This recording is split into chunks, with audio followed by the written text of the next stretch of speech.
College football is back, and one of the biggest mistakes bettors make early in the season is relying too heavily on what a team did last year, because the logo may be the same, but the team might not be.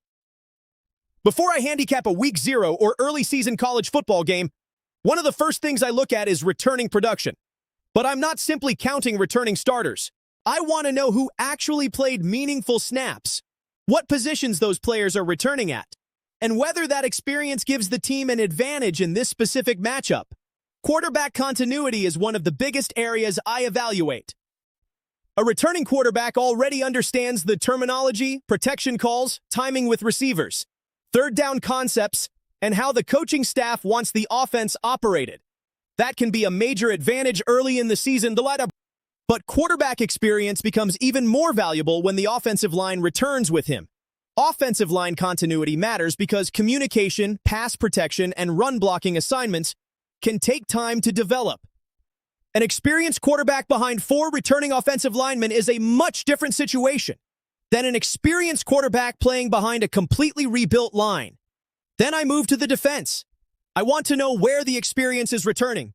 Is the defensive front intact? Are the linebackers experienced? Did the secondary lose multiple starters?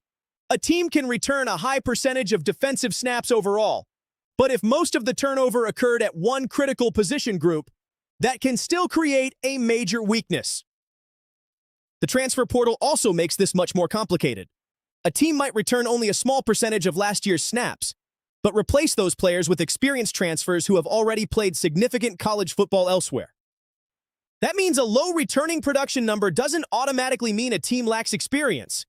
There's a difference between program continuity and college football experience.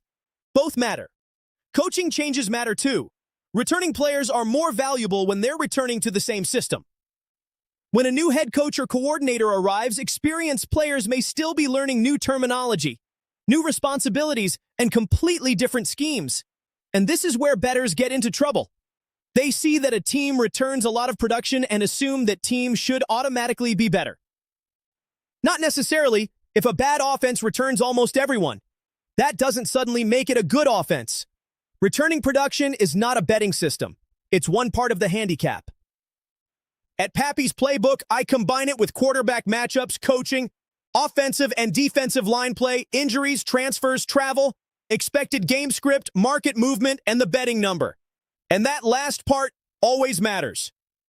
A team can have a major continuity advantage and still be a bad wager if the sportsbook has already priced that edge into the spread. So before betting college football early in the season, don't just ask, how good was this team last year? Ask, who produced those numbers? Who came back? Who replaced the players that left? Are they playing in the same system?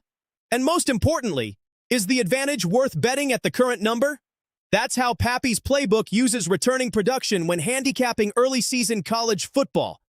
Follow Pappy's PlayBook throughout the 2026 season for college football betting analysis, official picks, and documented results.